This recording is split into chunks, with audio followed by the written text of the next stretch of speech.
Exercise 42 ရဲ့ exercise လေးတွေကိုဆက်လက်လေ့လာကြည့်ရအောင် 42.1 42.1 က write ရေးခိုင်းနေ to either to နဲ့ either လေးကိုရေးခိုင်းခြင်းဖြစ်ပါတယ် TO2 က positive verb တွေဆိုရင်သုံးပြုမယ် either ကကြတော့ negative verb တွေမှာသုံးပြုမယ် example လေးတစ်ခုပေးထားတယ် I happy ငါပျော်တယ်ငါလည်းပဲပျော်တယ် I happy too ဒီမှာဆိုရင် positive ဖြစ်တဲ့အတွက်ကြောင့်မလို့ TO2 ဖြစ်ပါတယ်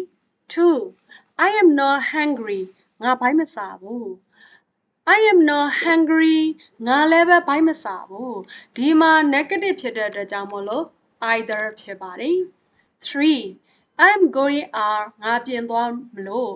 ငါလည်းပဲပြင်သွားမလို့ I am going out positive ဖြစ်တဲ့အတွက်ကြောင့်မလို့ TO2 ဖြစ်ပါတယ်4 It rained on Saturday စနေနေ့ကမိုးရွာခဲ့တယ် It rained on Sunday too တနင်္ဂနွေနေ့ကလည်းပဲမိုးရွာခဲ့တယ်ဒီမှာ positive ဖြစ်တဲ့အတွက်ကြောင့်မလို့ TO2 ဖြစ်ပါတယ်5 Rachel can drive a car Rachel ကားမမောင်းတတ်ဘူး She can ride a bike သူမစပိန်လည်းပဲမစီးတတ်ဘူးဒီမှာ negative ဖြစ်တဲ့အတွက်ကြောင့်မလို့ neither ဖြစ်ပါတယ်6 I don't like shopping ငါဈေးဝယ်ထွက်ရတာကိုသဘောမကျဘူး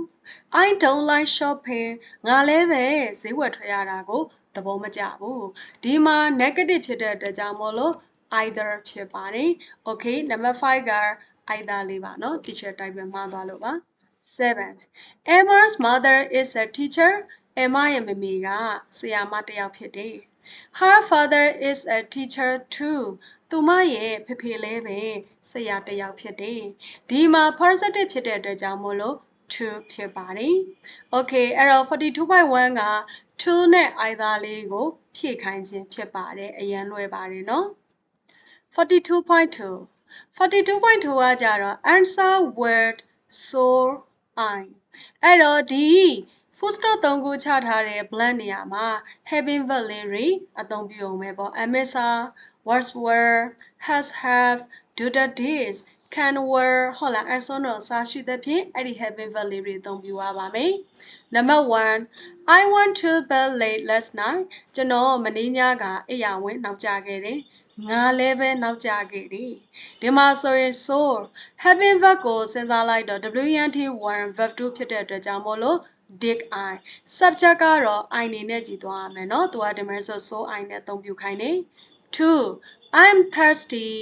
ငါရေစာတယ်ငါလည်းပဲရေစာတယ်အဲ့တော့ so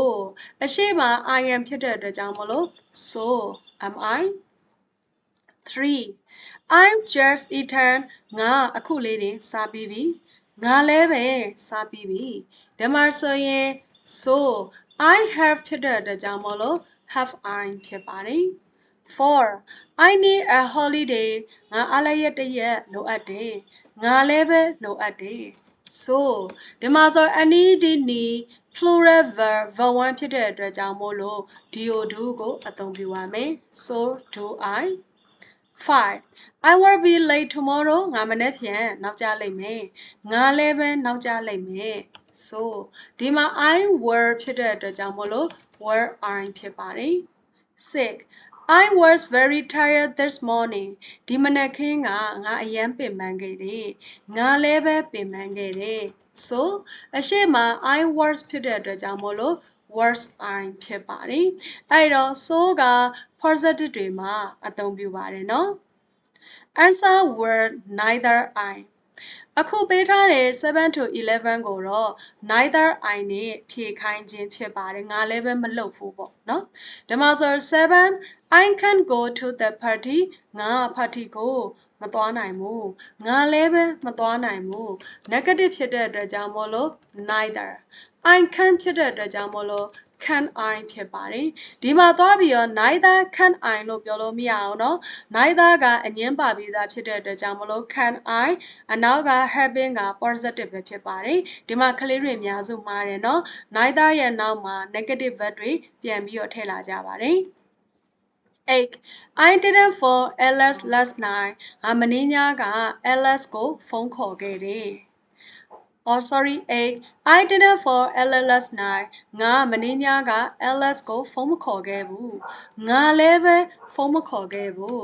neither ဒီမှာ having verb အသုံးပြုမယ်လောက်လိုက်တော့ I didn't ဖြစ်တဲ့အတွက်ကြောင့်မလို့ neither did I ဖြစ်ပါတယ် 9 I haven't got any money ငါမှာပတ်စံမရှိဘူးငါလည်းပဲမရှိဘူး neither having verb စဉ်းစားလိုက်တော့ I haven't ဖြစ်တဲ့အတွက်ကြောင့်မလို့ neither have I ဖြစ်ပါတယ် 10 I am not going out tomorrow ငါမနေ့ဖြန်အပြင်မသွားဘူးငါလည်းပဲမသွားဘူး neither having verb စဉ်းစားမယ် I am not ဖြစ်တဲ့အတွက်ကြောင့်မလို့ neither am I 11 I don't know what to do ဘာလို့ရမယ်ဆိုတာငါမသိဘူးငါလည်းပဲမသိဘူးဒီမှာဆိုရင် neither I don't နဲ့ညှင်းထားတာဖြစ်တဲ့အတွက်ကြောင့်မလို့ neither do I ငါလည်းပဲမသိဘူး Okay အဲ့တော့ 42.3 လေးကိုဆက်ပြီးတော့ကြည့်ရအောင် 42.3 က You are talking to Maria မင်းက Maria နဲ့စကားပြောနေတယ်ပေါ့ Write sentence about yourself မင်းအကြောင်းနဲ့မင်းမသားမင်းကိုယ်တိုင်စာကြောင်းရေးပါ Where possible use so I or ဒါမှမဟုတ်ဘူးဆိုရင် neither I so I neither I နဲ့အသုံးပြုခိုင်းတယ် so က positive level ဆိုရင် so neither က negative level ဆိုရင်အသုံးပြုပါတယ် Look at these example carefully ပေးထားတဲ့ example လေးတွေကိုသေချာကြည့်စိုက်လေးကြည့်ပါတဲ့ဒီမှာဆို example လေးနှစ်ခုပေးထားတယ်ဟောဒီမှာဆိုရင် Maria နေပြောတယ် I'm tired today ငါဒီနေ့ပင်ပန်းနေအဲ့တော့ငါလည်းပဲပင်ပန်းနေဆိုရင် so am I အဲ့ဒါကိုမှငါမပင်ပန်းဘူးဆိုသွားပြီးတော့ neither am I နဲ့ပြောလို့မရဘူးเนาะဒီမှာ positive စာကြောင်းဖြစ်တဲ့အတွက်ကြောင့်မို့လို့အနောက်မှာ neither ပြောလို့မရအောင်အဲ့ဒီလိုမျိုးဆိုရင်တော့ရိုးရိုးလေးပဲ I am not ဆိုတဲ့ရိုးရိုး negative စာကြောင်းလေးပဲလုံရုံပါပဲအဲ့ဒါသတိထားရမယ်နော်ဒီမှာ I am tired today မို့လို့ဟုတ်တယ် so နဲ့အသုံးပြုလို့ရတယ်ဒီရှိရလဲ positive စာကြောင်းလေးအဲ့ကြောင့်မို့နောက်မှာ so am I အဲ့ဒါကိုသွားပြီးတော့ငါမပင်ပန်းဘူးဆိုပြီးတော့ neither am I လို့တော့ပြောလို့မရပါဘူးเนาะ positive စာကြောင်းဖြစ်လို့အတွက်ကြောင့်မို့လို့ပါနောက်ထပ် example ကြည့်ရအောင် I don't work hard ငါအလုပ်အရင်မလုပ်ဘူးအလုပ်မကြိုးစားဘူးပေါ့ဒါ negative เนาะ negative ငါလည်းပဲမကြိုးစားဘူးဆိုရင် neither do I အဲ့ဒါကိုမှမဟုတ်ဘူးငါကတော့ကြိုးစားတယ်ဆိုရင် so do I နဲ့ပြောလို့မရဘူးเนาะအဲ့ဒီလိုမျိုးဆိုတော့ရိုးရိုးလေးပဲ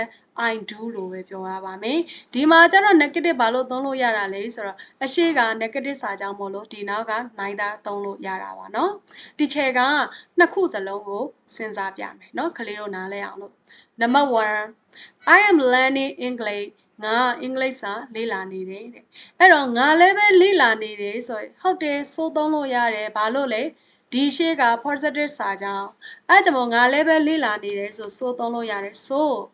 I am ဖြစ်တဲ့အတွက်ကြောင့်မလို့ so am I အဲ့ဒါကိုမှမဟုတ်ဘူးငါကမလေ့လာဘူးဆိုရင် I'm not အဲ့ဒီလိုမျိုးလေးပဲသုံးရမှာဖြစ်ပါတယ်ဒီမှာသွားပြီးတော့ neither am I လို့တော့သုံးလို့မရပါဘူးเนาะ Number 2 I can ride a bike ငါစပိန်စီးနိုင်တယ် Okay အဲ့တော့ငါလည်းပဲစီးနိုင်တယ်ဆိုဒီမှာ so သုံးလို့ရတယ်ဘာလို့လဲဒီရှေ့က positive စာကြောင်းမို့လို့အနောက်က so ကိုသုံးပြလို့ရပါတယ် so အရှိက I can မို့လို့ so can I အဲ့ဒါကိုမှ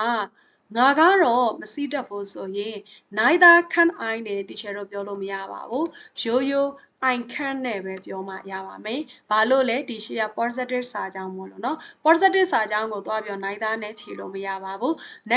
negative ဆိုမှ neither နဲ့ဖြေလို့ရပါမယ် Number 3ဟောဒီမှာဆိုလာပြီသူက negative စာကြောင်း I am not American ငါ American လူမျိုးမဟုတ်ဘူးငါလည်းပဲမဟုတ်ဘူးဟောဒီမှာငါလည်းပဲမဟုတ်ဘူးဆိုတော့ negative မို့လားအဲ့ဆိုဘာအသုံးပြုလို့ရလဲ neither အသုံးပြုလို့ရတယ်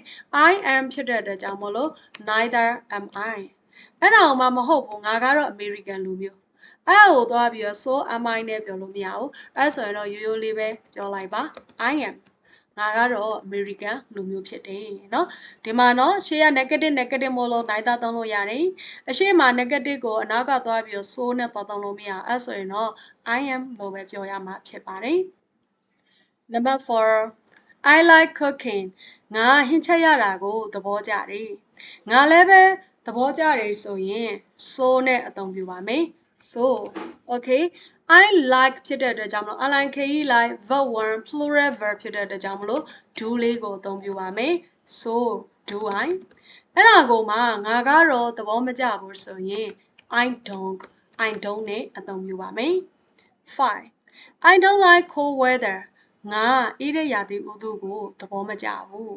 ငါလည်းပဲသဘောမကျဘူးဆိုရင် negative ဖြစ်တဲ့အတွက်ကြောင့်မလို့ neither ဒီမှာ I don't ဖြစ်တဲ့အတွက်ကြောင့်မလို့ neither do I အဲ့ဒါကိုမှငါကတော့သဘောကျတယ်ဆိုရင် I do နဲ့ပဲရေးရမှာဖြစ်ပါတယ် 6 I slept well last night ငါမနေ့ညကကောင်းကောင်းအိပ်ပျော်ခဲ့တယ်ငါလည်းပဲအိပ်ပျော်ခဲ့တယ်ဆိုရင် positive ဖြစ်တဲ့အတွက်ကြောင့်မလို့ so okay helping verb စဉ်းစားမယ်နော်ဒီမှာဆိုရင် slept အိပ်ခဲ့သည် verb 2ဖြစ်တဲ့အတွက်ကြောင့်မလို့ helping verb က did အသုံးပြုပါမယ် so did I အဲ့ဒါကိုမှငါကတော့အိပ်မပျော်ခဲ့ဘူးဆိုရင် I didn't အသုံးပြုရမှာဖြစ်ပါတယ် 7 I've never ran a marathon ငါ marathon ဘယ်တော့မှမပြေးဘူးငါလည်းပဲမပြေးဘူးဆိုရင် negative ဖြစ်တဲ့အတွက်ကြောင့်မလို့ neither အသုံးပြုရပါမယ် neither helping verb စဉ်းစားလိုက်တော့ I have ဖြစ်တဲ့အတွက်ကြောင့်မလို့ neither have I ဖြစ်ပါတယ် okay ငါကတော့ပြေးဘူးတယ်ဆိုရင် I have ဖြစ်ပါတယ် 8 I don't use my phone much ငါဖုန်းကိုအများကြီးအသုံးမပြုဘူးငါလည်းပဲအသုံးမပြုဘူးဆိုရင် negative ဖြစ်တဲ့အတွက်ကြောင့်မလို့ neither အရှိမ I don't ဖြစ်တဲ့အတွက်ကြောင့်မလို့ neither do I ဖြစ်ပါတယ်အဲ့ဒါကိုမှငါကတော့အသုံးပြုတယ်ဆိုရင် I do ဖြစ်ပါတယ် 9 I'm going out tomorrow evening ငါမနေ့ညနေခင်းကျရင်အပြင်သွားမှာငါလည်းပဲအပြင်သွားမှာဆိုရင် positive ဖြစ်တဲ့အတွက်ကြောင့်မလို့ so အရှိက I am going လို့ပြောတဲ့ဖြစ်တဲ့အတွက်ကြောင့်မလို့ so am I ငါကတော့မသွားဘူးဆိုရင် I'm not ဖြစ်ပါတယ် 10 I haven't been to Scotland ငါ Scotland ကိုမရောက်ဘူးငါလည်းပဲမရောက်ဘူးဆိုရင် negative ဖြစ်တဲ့အတွက်ကြောင့်မလို့ neither I haven't ဖြစ်တဲ့အတွက်ကြောင့်မလို့ neither have I ဖြစ်ပါတယ်ငါကတော့ရောက်ဖူးတယ်ဆိုရင် I have နဲ့ပဲရေးရမှာဖြစ်ပါတယ် 11 I didn't watch TV last night ငါမနေ့ညက TV မကြည့်ခဲ့ဘူးငါလည်းမကြည့်ခဲ့ဘူးဆိုရင် negative ဖြစ်တဲ့အတွက်ကြောင့်မလို့ neither I didn't ဖြစ်တဲ့အတွက်ကြောင့်မလို့ neither did I okay အဲ့ဒါကိုမှငါကတော့ကြည့်ခဲ့တယ်ဆိုရင် I did ဖြစ်ပါတယ် 12 I go to the cinema a lot ငါရုပ်ရှင်ရုံကိုခဏသွားတယ်ငါလည်းပဲသွားတယ်ဆိုရင် positive ဖြစ်တဲ့အတွက်ကြောင့်မလို့ so အရှိမ geo ကို plural verb 1ဖြစ်တဲ့အတွက်ကြောင့်မလို့ do ကိုအသုံးပြုပါမယ် so do I ငါကတော့မသွားဘူးဆိုရင် I don't ဖြစ်ပါတယ်ဒါကတော့ teacher ကကလေးတွေနားလည်အောင်လို့အဖြေကိုနှစ်ခုစလုံးစဉ်းစားပြတာဖြစ်ပါတယ်เนาะကလေးတွေကတော့ကိုယ့်အကြောင်းကိုယ့်ဘာသာကိုအဖြေတစ်ခုတည်းပဲထည့်လိုက်ရင်ရပါတယ်နောက်ဗီဒီယိုလေးမှာတော့ Unit 43 isn't haven't don't and so on အစရှိသဖြင့် negative verb လေးတွေအသုံးပြုပုံကိုရှင်းပြပေးသွားမှာဖြစ်ပါတယ်